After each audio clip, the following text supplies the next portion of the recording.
I lost my wife a year and 3 months ago. Debbie's disease was long-term with the gradual decline.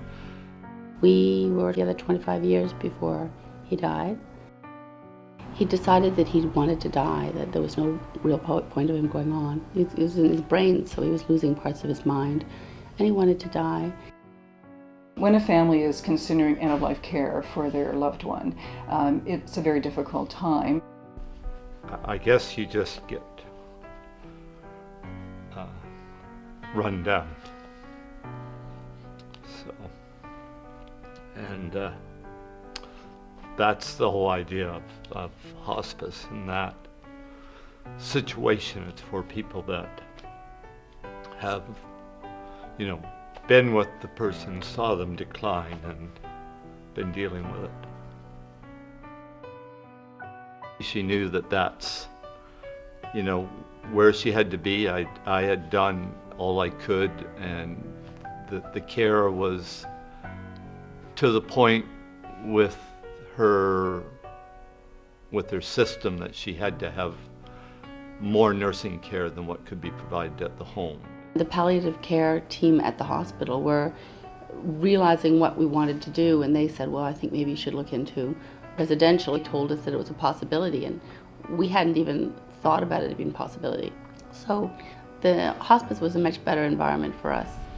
Having a hospice in our community allows now the patient to have another option, that they can stay in a home-like environment, but have that extra support that would be provided, by trained volunteers and for other people just being around, which cares for both the patient but also the family.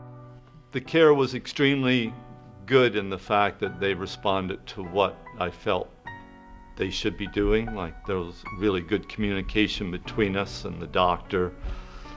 One of the first things they said was that my role as a caregiver was now going to be over, that they were now going to take over, and then very shortly they called me to take back over as being a caregiver because Debbie wanted me to look after her and to do the pills, and so we actually ended up going back that way.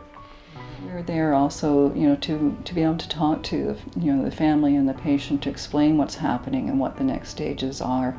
That's part of our role too. So we are providing medical care, obviously, to provide, medications to relieve, pain and other suffering. But a lot of our role as family doctors is actually having that communication, both with the family, the patient, and then the rest of the team. Family will be able to come into Hospice House and enjoy the surroundings, in the fact that they will be able to be close to their loved one, and they will also be able to use our kitchen, have get-togethers with their family members, and just be like you would be with your person at home. There was still a sense of life, and people were so welcome to come, and I could come any time of day. Families are allowed to bring in pictures to make the room look like it would look if they were in their own home. The room was a really nice room to start with, in the fact that it had patio doors that opened onto a patio with bird feeders, and there were squirrels and ducks walking by. If you have to look after somebody that ill at home, you don't really have time just to sit and hold their hands, to be really at one with them. The last 2 weeks of my husband's life, we were so close, so emotionally close, physically close.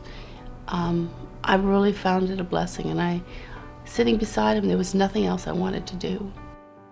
A hospice house would always welcome celebrations, and would always welcome families to come in and celebrate birthdays, anniversaries, Christmas celebrations, and also you could also hold a memorial service at your hospice house. She had her birthday while she was there, and of course she had Valentine's Day, and there they have a big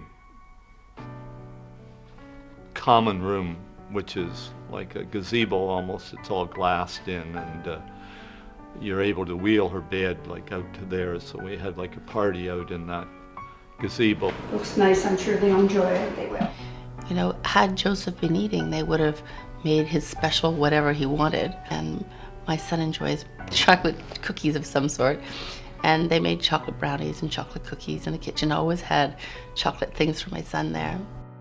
When families come into hospice, we are happy to have them bring their children, and we certainly have a lovely, and most hospices would have a lovely setting where children can play outside or children can be in the room with the ill person.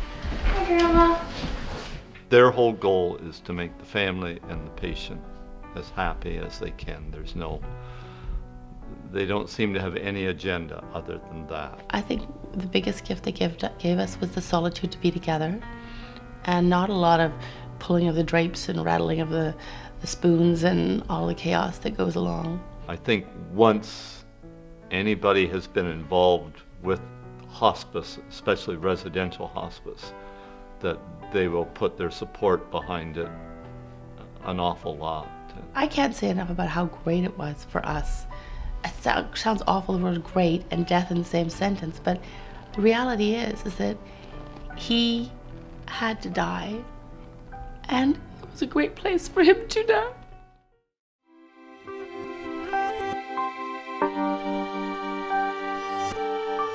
Hospice is a registered, non-profit, charitable organization. There are no fees for our services. We rely on generous donations from our community to sustain our services.